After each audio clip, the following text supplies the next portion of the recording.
E aí, pessoal, tudo bom? Eu estou de volta nessa terceira e última parte da minha análise do filme De Volta para o Futuro, de 1985. Então, quem caiu por acaso aqui nesse meu vídeo, assistam as duas primeiras partes, no qual deixarei o link na descrição deste vídeo. Estamos agora naquela cena no qual o Dr. Brown e o Marty estão entrando na escola e o Dr. Brown lembra que o Marty vai ter que dar um jeito de fazer os pais dele se apaixonarem novamente, porque o Marty acabou atrapalhando o primeiro encontro dos pais. E pior do que isso, né? A mãe dele acabou se apaixonando pelo Marty, né? Que, como eu comentei no outro vídeo, é uma ideia genial, absurda e engraçada ao mesmo tempo, dando assim mais um gás no filme e mais tensão também, né? Porque além do Marty e o Dr. Brown estarem preocupados e fazendo todo aquele planejamento para conseguir captar o raio, para conseguir ter energia para ligar o capacitor do fluxo e trazer novamente o Martin para a década atual, que na ocasião era 1985. Antes disso, ele vai ter que dar um jeito de reaproximar os pais, né? Porque senão ele e os irmãos correm o risco de não existirem mais, né? Porque a história já foi mudada, né? E é representado de forma também bem inteligente nesse filme, no qual eles vão desaparecendo daquela fotografia, né? Então a cabeça do irmão dele já está sumindo, né? E chegando lá dentro, o Dr. Brown pergunta para o Marge quem é o pai dele e logo em seguida aparece o George McFly sendo zoado pela galera da escola, tomando vários chutes na bunda porque ele está com um papel colado nas costas escrito chute, né? E já tem outra sacada engraçada, né? Que o Dr. Brown olha para o Martin e comenta, né? Você deve ser adotado, né? Porque o pai dele lá é um perfeito panaca, né? Aí nesse meio tempo também aparece o diretor Stickler e o Marty se espanta e comenta, ah, já não tinha cabelo desde essa época.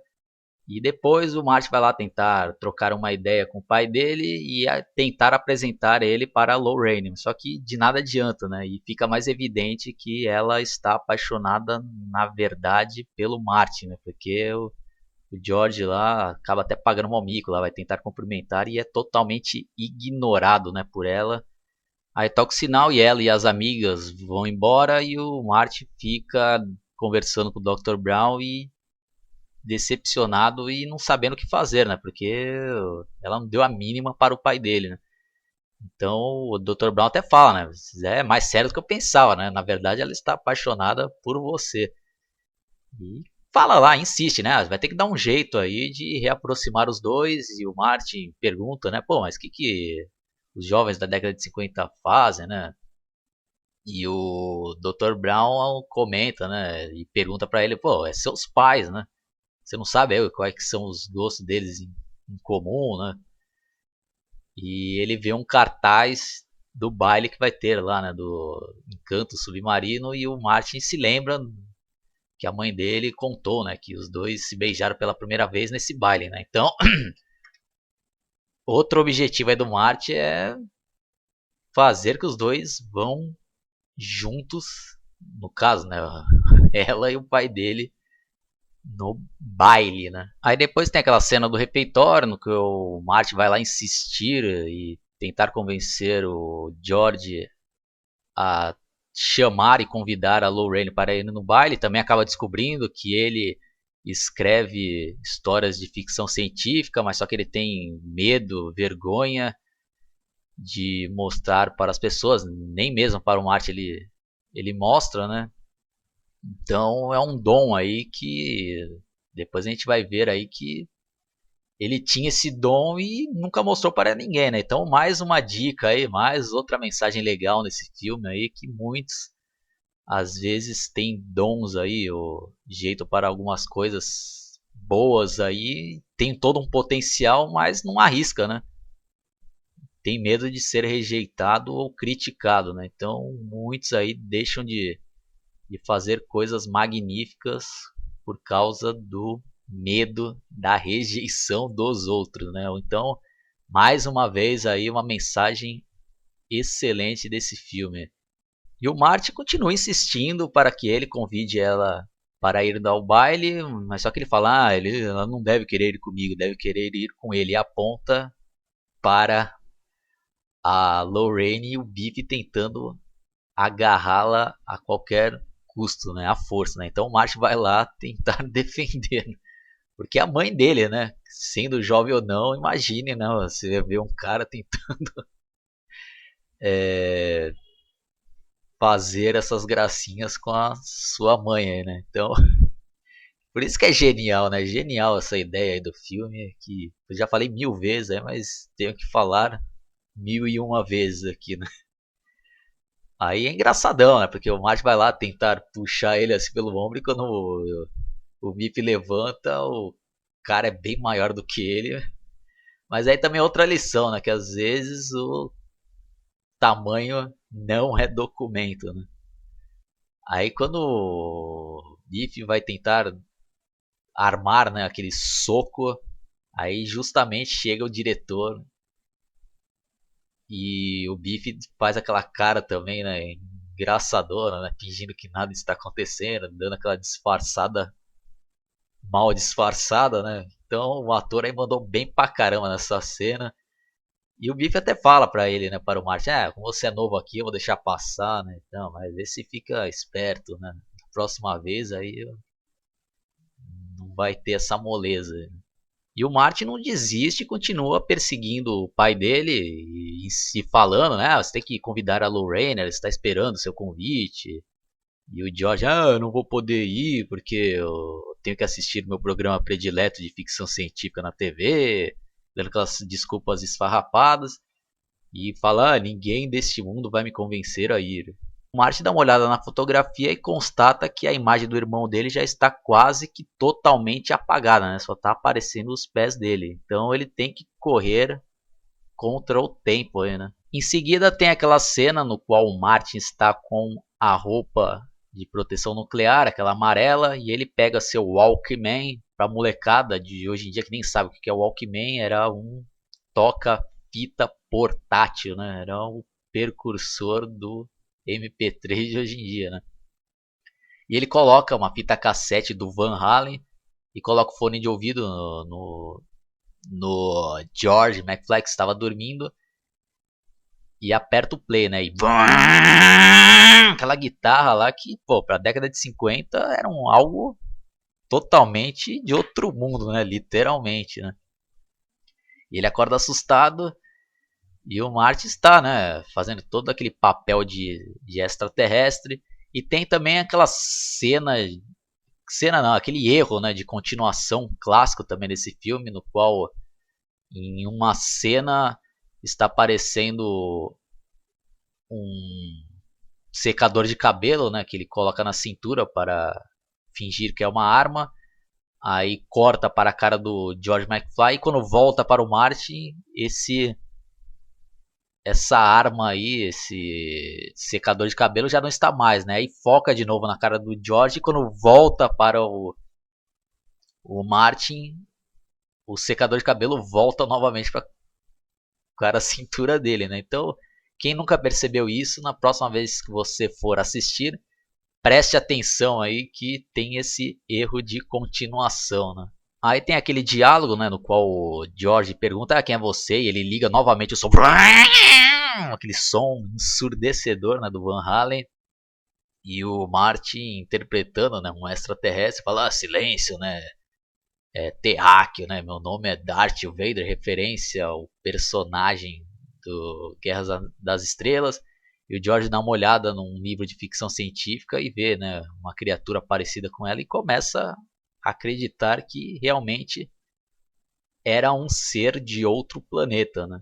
Aí já corta para a cena do outro dia do George saindo desesperado correndo atrás do Martin, falando: por favor, você tem que me ajudar a convidar a Lorraine para ir no baile. E o Martin: tudo bem, eu vou te ajudar, né? Ele está ali na cafeteria, mas me diga, né? Porque o que te fez, né, mudar de ideia?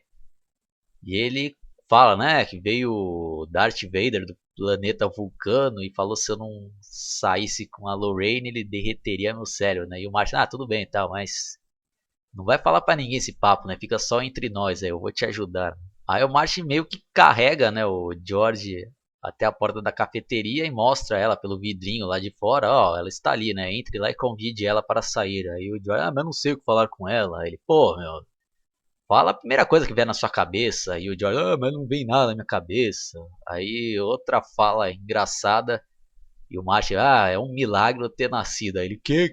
Não, não é nada. Mano. Aí ele começa a tentar, né, dar uns toques lá. E o palhaço do pai dele começa a anotar, né, as coisas pra ele ir ler pra ela lá, né. Então é um comédia mesmo esse cara, né? Aí o Jorge é praticamente obrigado a entrar lá dentro, sendo empurrado pelo Martin. E se a gente perceber aí, dar uma olhada com mais atenção nessa cena, vocês vão notar algo bem engraçado, que é o futuro prefeito, né? Que na ocasião está trabalhando como um garçom, servindo as mesas e dançando ao mesmo tempo, né? Bem engraçado, pelo menos pra mim, né?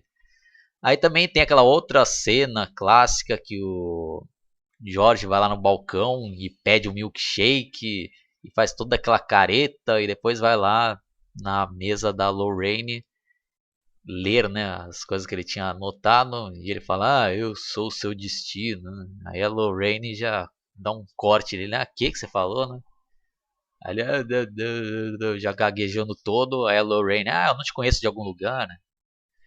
Aí ele, sim, conhece, eu sou George McFly, eu sou o seu destino.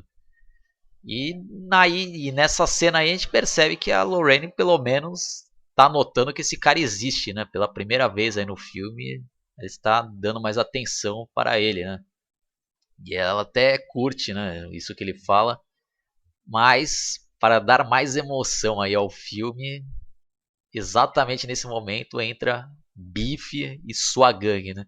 E como de costume, ele já chama, né? Hey, McFly! Né? E a câmera foca na cara do Martin, ele faz aquela expressão, né? Meio que dizendo, putz, meu, ferrou, né? Aí o Biff lá já querendo aparecer, né? Na frente de todo mundo, lá querendo já intimidar. E fala, ei, McFly, eu já não falei pra você não vir mais aqui, isso daqui vai te custar caro, né? Quanto que você tem aí? Enquanto ele vai se aproximando, um dos caras lá tá na frente, ele dá um empurrão no cara e continua seguindo em frente, né? Até tomar um rapa do Martin, cair de cara no chão, né? Aí ele levanta e olha de novo e vê que é o Martin, né? Novamente aparecendo no caminho do Biff para atrapalhar, né? Aí o Biff, né? Muito bem, Fedelha. Agora, aí o Martin já novamente usando a inteligência, né? Biff, o que é aquilo ali? Ele, o quê? Ele olha para trás, toma um direto na cara e cai em cima das mesas. E o Marty já sai correndo e aqueles capanga, né, do Biff, que na verdade são uns bostas também, né? Tomam um empurrão do Marty e os três caem, né, um em cima do outro lá, parece três pateta, né, caindo e o Marty consegue sair fugindo de lá, né? Aí a Lorraine, é o Calvin Klein, ele é um sonho, né? Aí o Marty já sai correndo, né, e avista uns molequinhos com uma espécie de uns patinetes, né, feito caseiramente, né, de madeira lá, e ele, me empreste aqui, e arranca aquela parte de cima e já sai andando, né, como se fosse um skate improvisado, e a molecadinha lá já fica abismada com as manobras radicais, né, do Martin, né, e a gangue do Biff e ele lá, espera aí, né, putz, aí o Martin já sai, né, pegando aquela carona com um carro lá, já faz outra manobra, né? E já fazendo os caras de palhaço, né? Parece uns pateta correndo atrás dele lá. E a música.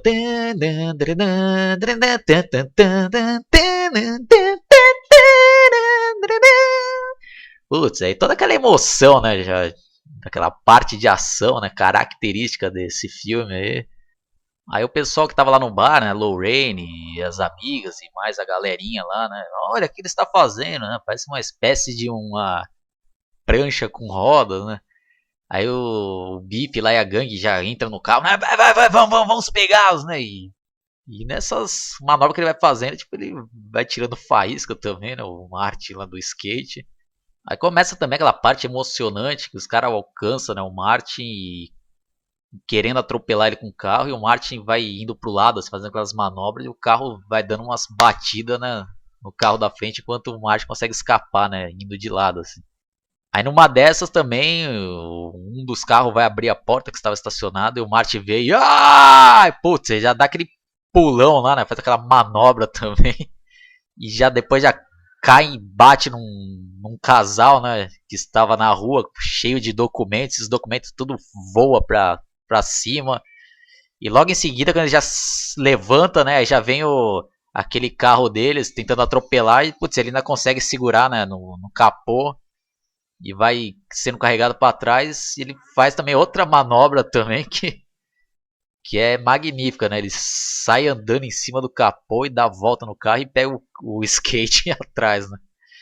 E os caras vai que nem uns palhaço lá e bate, né? Atrás de um caminhão lá que tava levando esterco, né? Os caras, puta, resumindo, né? O Márcio tá fazendo os caras de gato e sapato lá, né? E cai toda aquele estrume em cima dos caras lá e os caras são humilhados na frente de todo mundo lá, né? Aí o Martin entrega, né, o skate pra molecadinha lá e querendo ou não, o cara já foi um dos inventores do skate também, que ele mudou a história e o pessoal tudo, né, quem é esse cara, né, da onde ele veio? Aí já a câmera já foca na cara da Lorraine, né, não sei, mas vou descobrir. Bom, dando uma resumida, e tem aquela cena lá que o Márcio tá chegando na casa do Dr. Brown e pega ele assistindo aquela gravação no qual ele tá dizendo lá, cuidado, Márcio, né, corra, tá? Então, exatamente na hora que ele vai ser metralhado pelos líbios, né? Então ele fica voltando lá, aí o Martin chega, né, meio sem saber como dizer pra ele, não, eu quero dizer o que aconteceu, aí o Dr. Brown, não me fale nada, não quero saber o que aconteceu no futuro. Isso daí pode colocar em risco a minha existência, assim como você colocou a sua, né? Aí o Martin, tá, tudo bem. Aí também o Dr. Brown mostra a maquete que ele fez lá, explica todo o plano para capturar o raio lá no capacitor de fluxo e assim ter a energia necessária para levá-lo de volta a 1985. E nesse meio tempo também a Lorraine vai lá, toca na porta e ele tem que esconder lá o DeLorean com aquela capa. E a Lorraine acaba se convidando lá, né? Se falando se o Martin não queria levar ela para o baile, né? Do Encanto Submarino. E o Martin fala, mas o Jorge não te convidou. Ele, né? Jorge é simpático e tal, né? Mas na minha opinião, o homem tem que ser forte para defender a mulher, né? E ele todo sem graça lá, o Martin. E ele acaba aceitando, né? Aí depois já corta pra cena que ele está conversando com o pai dele. Aí o pai dele pergunta: mas como que ela vai no baile comigo se ela vai com você? Aí ele fala: mas é porque ela não sabe ainda que quer ir com você. Então vamos repassar o plano. Então o Martin acaba tendo um plano lá interessante que pode dar certo. No qual ele diz que ele vai tentar, sei lá, ser um filho da puta com a Lorraine lá no carro, né? Tentar dar em cima, né? Dar uns amassos aí à força. E ele até comenta, ela vai ficar brava porque moças de família não gostam disso, daí, né? Porque lembrando que no começo do filme a mãe dele fala pro Marty, né, e pros outros irmãos lá, que eu, quando não tinha sua idade, nunca fiquei no carro com ninguém, então ele tinha essa ilusão que a mãe dele era uma santa, né? Aí ele fala, né, pro George lá, então você chega lá, abre a porta do carro, me pega depois pelo colarinho, que ele vai ver que eu vou estar brigando com ela, e fala, tire suas mãos sujas em cima dela, aí você me dá um soco, eu vou cair e vocês vão ser felizes para sempre, né? Aí na próxima cena, já está de noite, o Dr. Brown está fazendo os preparativos lá na rua, né, ligando os fios lá nos postes, e o Marty está junto com ele, e eles começam a conversar. E o Dr. Brown fala: vou sentir saudades quando você for embora, você mudou minha vida, você já me deu uma meta, né? Só de saber que daqui 30 anos eu vou ter sucesso, né? Vou inventar essa máquina do tempo, vou ter a oportunidade, né? De viajar no tempo. Aí o Marty já começa a lembrar, né? Que ele morre, né? E ele vai querer falar e o Dr. Brown não deixa, né? Ele fala: não quero saber nada do futuro, né? Eu prefiro. É, descobrir as coisas naturalmente, né? Porque pode, como eu já te falei, pôr em risco aí a existência, minha existência no futuro e tal. Por mais que sejam boas intenções, é melhor eu não saber, né? Aí o Marty vai lá pro bar e começa a escrever uma carta, né? dizendo aí o que acontece no futuro para tentar entregar para o Dr. Brown aí para ver se ele muda de ideia e tente evitar a morte lá sendo metralhado em 1985 na ocasião do teste da máquina do tempo. Aí aparece novamente o Dr. Brown arrumando lá os fios e nesse meio tempo aparece um policial perguntando o que ele está fazendo. Ele fala, isso é uma experiência aí do tempo. E ele vai lá ver o que é aquele equipamento lá que está todo coberto. E ele fala, o que é isso daqui? Aí o Dr. Brown, não toque nisso, daí é um... Que no caso era o DeLorean lá, né, escondido. Não toque nisso que é um aparelho aí de meteorologia. Aí o policial lá, mas você tem licença para usar isso? Ele, claro que tem. Aí ele desce para mostrar a licença. E nesse tempo, Marty aproveita para colocar a carta que ele tinha acabado de escrever no casaco do Dr. Brown. Aí na cena seguinte aparece aquela banda, né, Marvin, Barry and the Starlighters, e começa a tocar aquela música lá, né?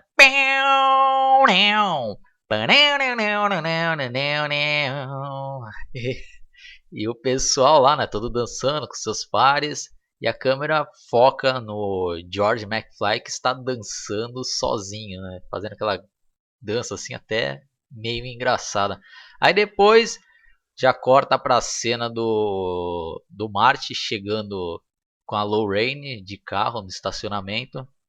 Aí o Marty pergunta se ela se importa de ficar com ele lá dentro do carro e ela diz que não. E o Marty fica espantado porque ele ainda tem aquela imagem que a mãe dele era uma santa.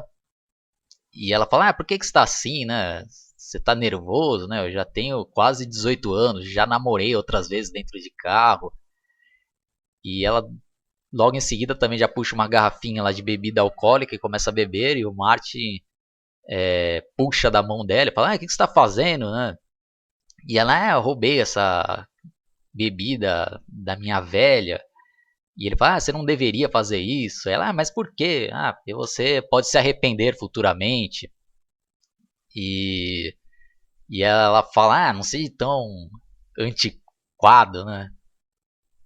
Todo mundo bebe. Aí ele vai tentar tomar um gole e vê que é muito forte, acaba cuspindo aquilo tudo. Também porque tomou um susto que a mãe dele estava acendendo um cigarro e pergunta, você também fuma? Aí ela, pô, o que tá acontecendo com você? Você tá parecendo minha mãe, né? Aí volta pra cena lá dentro do baile, a banda termina de tocar uma música e anuncia lá que eles vão fazer uma pausa e logo em seguida irão voltar. Aí aparece o George McFly dando uma olhada no relógio e constatando que está atrasado e sai correndo.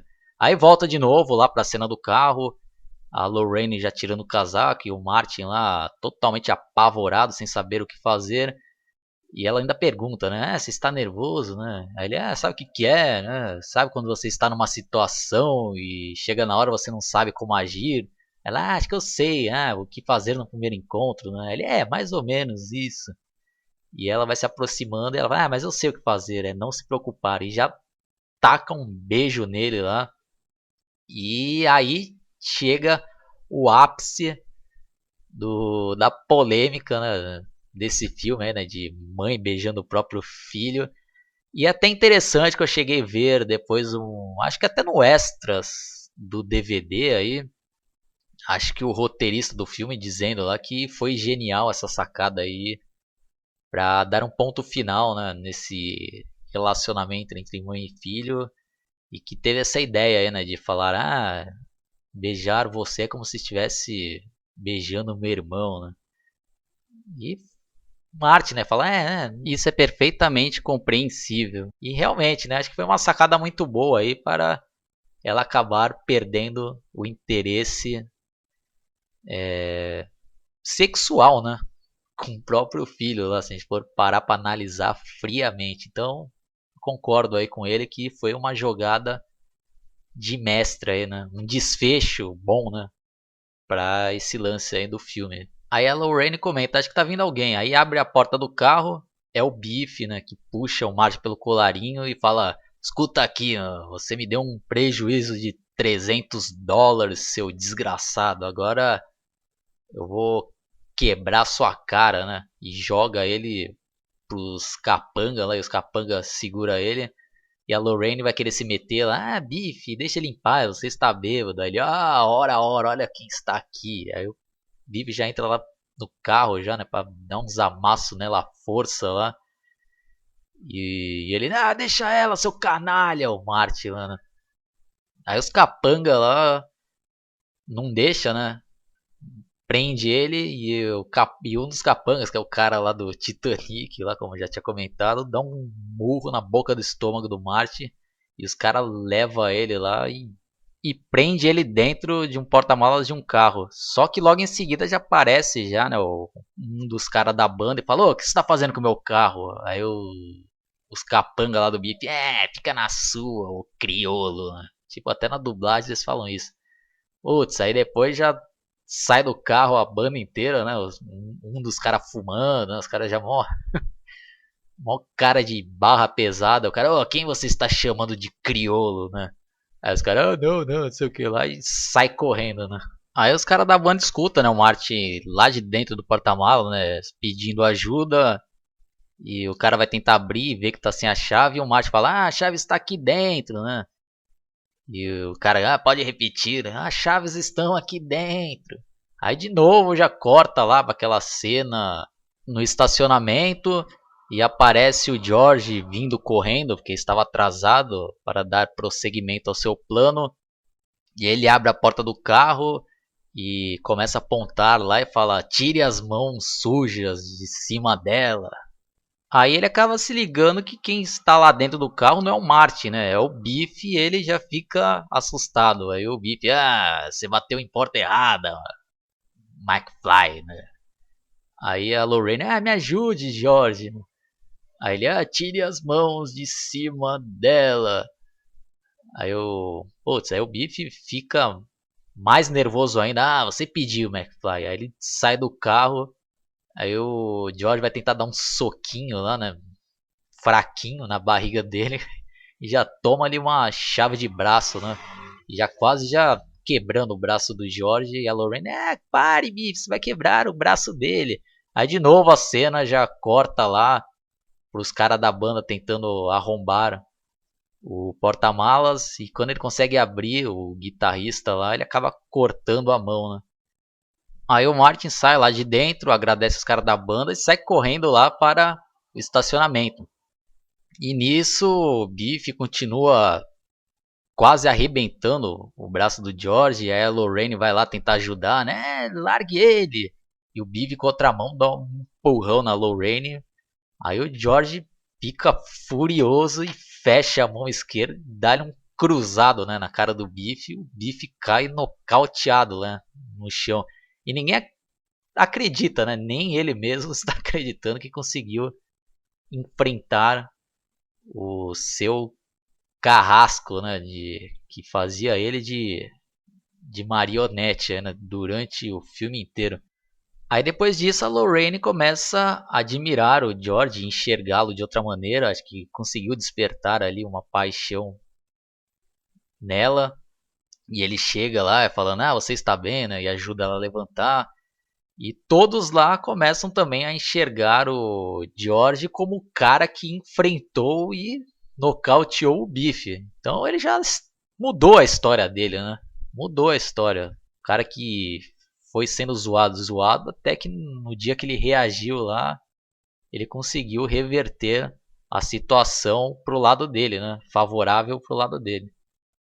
E o Martin fica feliz, né? Mas ele dá uma olhada na fotografia e vê que não adiantou muita coisa, né? Porque a parte lá que aparece a irmã deles também está sumindo, né? Então ele vê que ainda tem que fazer algo para os dois se juntarem lá, né? Aí o Martin sai correndo e vai lá falar com os caras da banda, vocês têm que voltar lá e tocar, porque sem música não há baile, sem baile eles não vão se beijar, e eu corro risco. E os caras não entendendo nada que ele tá falando. Aí um dos caras fala, mas o Barry cortou a mão e não tem como ele tocar, né? Ele fala, a não ser que você conheça alguém que saiba tocar guitarra.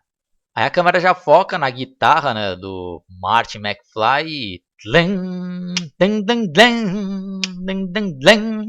e aparece a cara do Marvin Berry, né, dando uma olhada pra ver se ele tá tocando direito, e ele faz aquela cara assim, né, acho que o cara tá indo bem, né.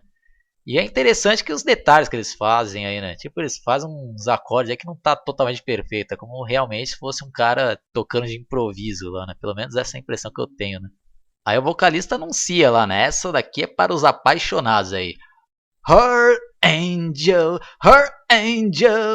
you be my darling dear, love you all the time. I'm just a fool, I fully love you with you. Aí, tling, tling, tling. Putz, aí o Martin já começa a errar, né? Os acordes que ele já tá começando a ficar fraco, porque ele também dá uma olhada novamente na fotografia e a imagem dele começa a sumir, né? E ele também dá uma olhada na mão e a mão começa a ficar meio transparente e começa a ficar tenso aí, né, o filme. Né? E nesse meio tempo, quando a Lorraine e o George estão dançando, chega um outro cara lá, dá licença, né? E tira o George lá, e o George tem um relampejo, né, de voltar a ser um trouxa, né? E larga ela. E a Lorraine com aquela cara assim, né? Meio querendo dizer, pô, George, você vai deixar, né? Aí finalmente o cara cria coragem de novo e vai lá e tira o cara e começa a dançar novamente. Tasca um beijo na Lorraine. Aí as forças do mar começam a voltar e as imagens lá na fotografia também voltam, né? O irmão dele, a irmã dele e ele começam a ficar permanentemente na fotografia. Aí depois o Mar já estava se preparando para sair fora. Aí chega o Marvin Berry e fala: pô, foi muito bom, mas vamos tocar outras, né? E o pessoal todo aplaudindo lá. Ele: não, vou ter que ir embora. Ele: não, vamos aí, ó. Vamos tocar algo realmente quente, né? Isso na dublagem clássica. Ali, ah, tá bom, então vamos lá. Aí o Martin coloca de novo a guitarra e vai lá no microfone: ah, agora eu vou tocar um antigo sucesso. Aí ele se liga, né, que a música nem tinha sido inventada, né? E ele fala, um antigo sucesso lá da onde vem. Aí ele vira pros caras da banda, tentem me acompanhar, né? Um blues em si menor. Putz, aí é a parte clássica, né, desse filme, né? E...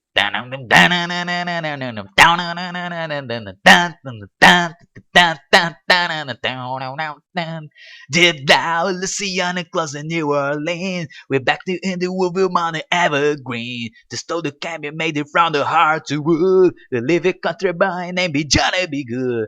Who never learned to read it when it rock so well. But the play guitar just like a rocking a bell. Go, go, bam, bam, go, Johnny, go, go. Bam, bam, go, Johnny, go, go. E, putz, é já agitando pra caramba lá, né? O pessoal já tudo dançando lá.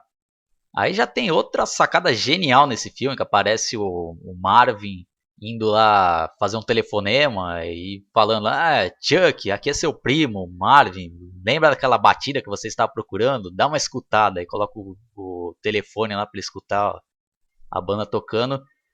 E pra quem não sabe aí, né, esse Chuck Berry foi o pioneiro do rock and roll, é considerado aí o inventor mesmo desse ritmo, e ele é o compositor dessa música aí, Johnny B. Good.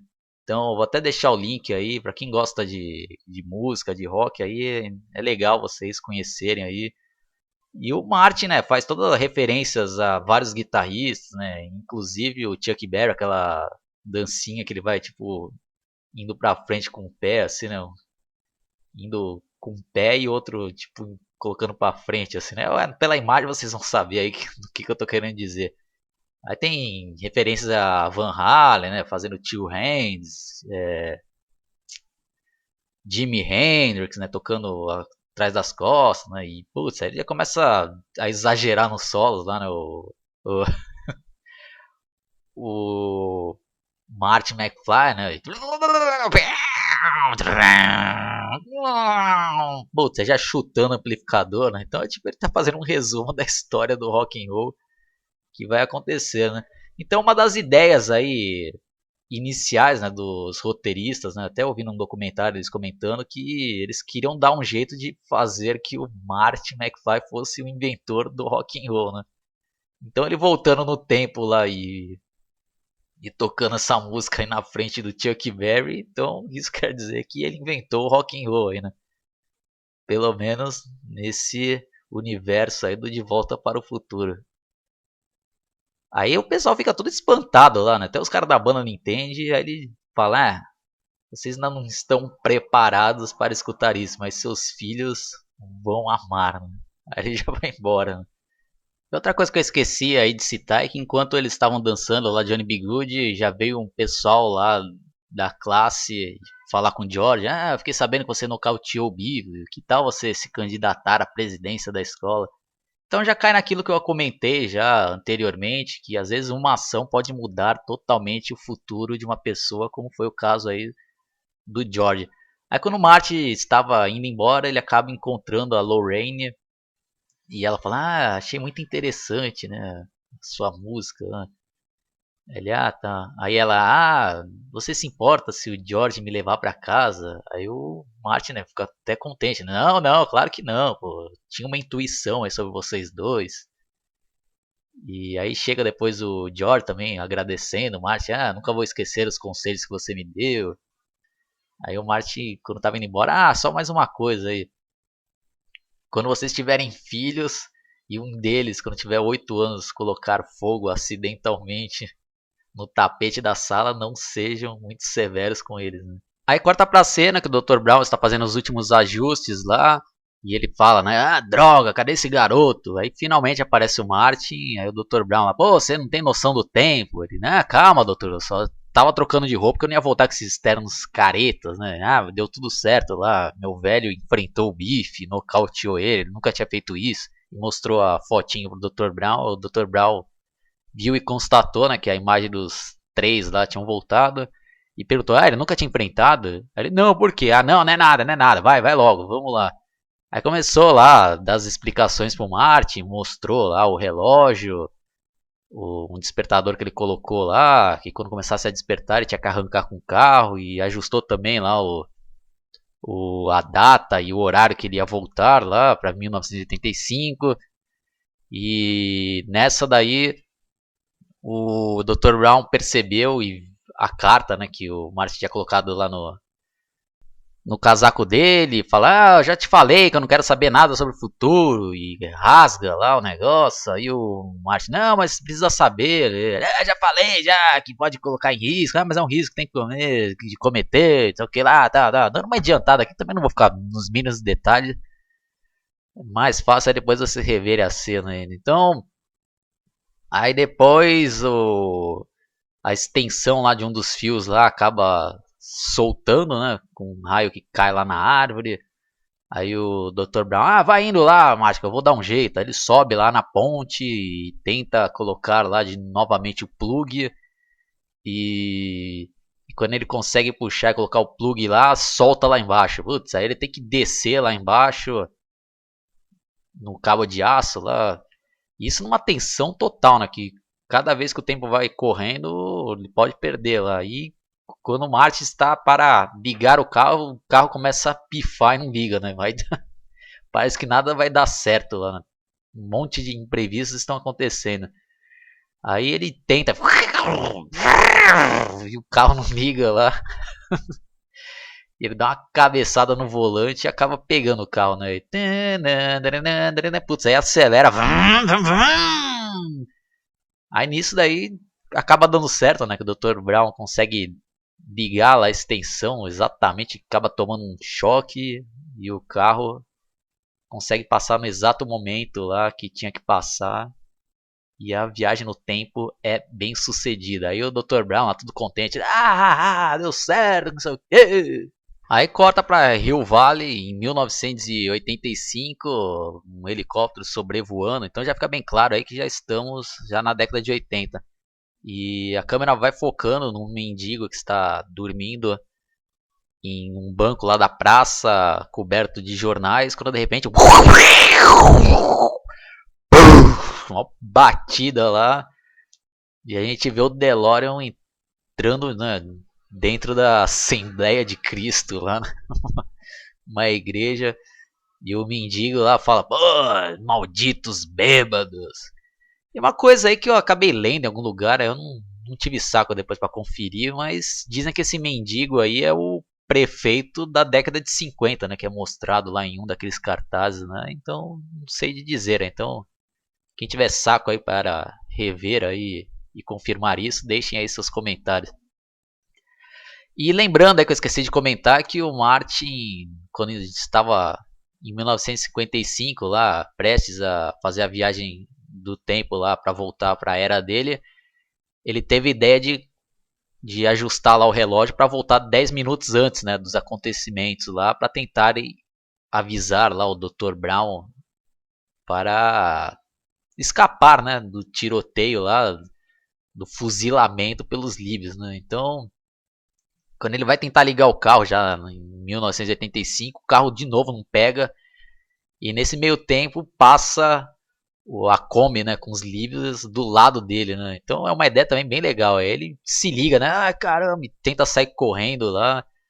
Aí já aparece novamente o estacionamento do shopping center que se chamava no início do filme lá Twin Pines Mall, que seria dois pinheiros gêmeos. E quem acompanhou aí toda a análise lembra, né, aquela parte que eu falei lá, que quando o Marty volta para 1955, ele atropela lá um dos pinheiros da fazenda do cara, ele acaba influenciando o futuro, né? Então, quando ele volta aí novamente para 85, o shopping lá já tem outro nome, né, que se chama Lone Pine Mall, que é tipo pinheiro solitário lá, né? Aí tem uma ideia genial, né, nessa parte do filme que o Marty está revendo os acontecimentos que ele mesmo tinha participado, né, no início do filme e revê o Dr. Brown sendo baleado. E o mais impressionante é que ele se vê ali, né, fugindo dos líbios, né, quase sendo morto e entrando no DeLorean e saindo correndo e fazendo a viagem no tempo. Aí ele se joga lá e vai lá tentar, né, ver o Dr. Brown, né, já chorando, né, oh, cheguei atrasado, não consegui salvá-lo. E o Dr. Brown acaba levantando e o Martin não acredita, né? E ele acaba mostrando que estava com um colete à prova de balas e mostra a carta que ele tinha tentado entregar para ele em 1955, né? E o Martin falou, pô, mas e o que você me diz aí? Você tinha falado que poderia mudar aí os eventos, que seria perigoso. Aí o Dr. Brown falou, né? Ah, eu mudei de ideia. Aí depois o Dr. Brown dá uma carona pro Martin, leva ele lá até em casa, e o Martin pergunta, ah, pra onde você vai? Aí o Dr. Brown, ah, daqui uns 30 anos. Aí o Martin, ah, eu devo estar com 47 anos, dá uma olhada lá em mim. Ele, ah, pode deixar. Aí ele vai embora, e o Martin entra lá na casa dele e vai dormir, né? Aí já corta já pro dia seguinte, às 10h28, mostra lá o rádio relógio e ele está novamente todo tronho lá na cama. E ele acorda e diz, ai, que pesadelo, né? Aí ele vai entrando lá na sala e toma um susto que a sala está totalmente diferente, né? Está mó luxuosa lá, cheio de móveis novos. E ele olha na mesa da cozinha e também toma um choque, né? Que vê o irmão dele lá totalmente diferente, usando terno, a irmã dele também, e os dois com outra postura, né? Não aquela postura de derrotados como era mostrado no início do filme. Resumindo, aí é mostrado tanto para o Martin como para quem está assistindo as mudanças que ocorreram, né? Devido às ações lá do Martin em 1955, né? Quando mudou todos os acontecimentos lá, a forma de como os pais dele se conheceram e de o pai dele ter enfrentado o Biff e ter ganhado confiança, né? Então já em 85 eles viraram outra família,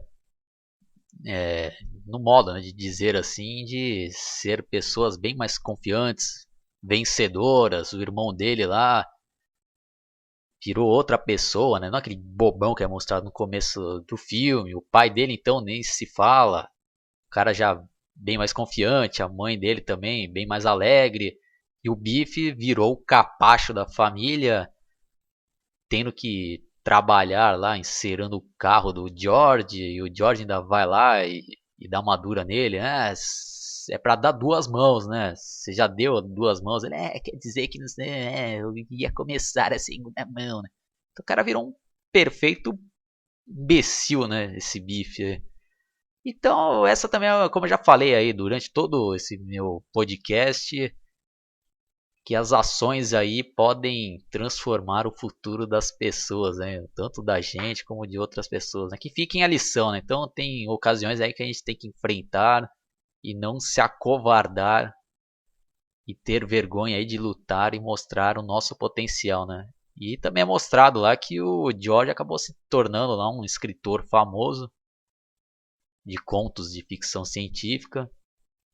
E é isso daí. Aí depois aparece no final o Marty McFly indo lá na garagem ver o carro dele novo, né? Que era aquela picape lá, aquela Mitsubishi que ele tanto sonhava. Agora ele tem uma. E aparece a namorada dele também, a Jennifer. E depois, logo em seguida, quando eles estão se beijando, o Dr. Brown volta lá com o carro já modificado, né?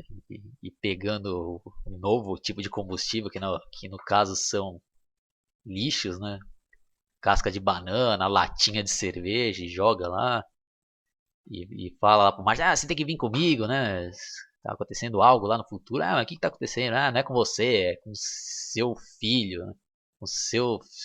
Dele e da Jennifer, né? Então coloca os dois lá no carro e. E tem aquela famosa também frase lá, para onde vamos não precisa de estrada. Aí o carro já sai flutuando, né, e voando e... E um fato curioso aí é que segundo os roteiristas e produtor do filme, eles disseram que não pretendiam fazer uma continuação desse filme. Por isso, esse final aí foi apenas uma brincadeira e que até complicou eles no dia que eles tiveram que fazer a continuação, né? Então eles até comentam lá que caso eles tivessem planejado fazer essa continuação, nunca que eles teriam colocado a Jennifer dentro do carro junto com eles, né? Bom, acho que é isso daí, né? Deixa eu ver se tá faltando mais alguma coisa. Lembrei aqui, muitos fãs aí, outras pessoas até dizem que é um erro do filme, e fazem a pergunta, né? Como é que os pais do Martin em 1985, né, quando ele volta para lá, como que eles não reconhecem, né? Aquele cara lá que em 1955 tinha participado lá daqueles eventos e tinha juntado os dois, tinha tocado Johnny B. Good lá na festa. Aí, na minha opinião, né, eu faço até uma pergunta para vocês. Pô, você acha que alguém iria imaginar que fosse possível uma máquina do tempo e que o próprio filho teria voltado para participar lá daqueles eventos? O máximo que poderia acontecer lá é os pais acharem parecido, né, o filho deles com aquele rapaz lá que eles conheceram em 1955, né? Não que ia passar na cabeça, né? Que aquele cara lá fosse o filho que voltou, né? Então, eu acho que não foi um erro isso daí. Eu acho que vai da maneira das pessoas pensarem. Então, é isso daí. Eu vou ficando por aqui. A nota que eu dou pra esse filme, nem lembro se eu já dei já na parte um lá, mas eu vou falar aqui novamente minha opinião. É um filme perfeito pra mim, não teria que mudar nada. Até hoje o filme ainda funciona e não precisa de remakes, meu, por favor, meu. Esse daí não precisa de remake, seria até um crime, né? Ou mesmo fazer uma continuação, como queriam que fizesse, né? E imagine hoje em dia, né? Tentar fazer continuação, fazer um De Volta para o Futuro 4, né? Não dá, né? Então a trilogia está perfeita do jeito que está, e acabou do jeito que está. E revejam, né? Revejam o filme aí que é muito bom, né? Eu sou suspeito para falar que é um dos meus filmes prediletos, assisto, reassisto milhares de vezes e sempre estou achando detalhes diferentes. E é isso daí, pessoal. Quem curtiu, dá um like, se inscreva no meu canal, entrem também na minha página no Facebook chamado Analisando Filmes. Lá tem um pessoal sempre trocando ideias sobre filmes antigos, lançamentos, me mandando sugestões. E é isso daí, pessoal. Quem sabe aí, se eu tiver pique, eu ainda farei análise da parte 2 e parte 3 dessa trilogia que é magnífica, excepcional, perfeita, nota 1000.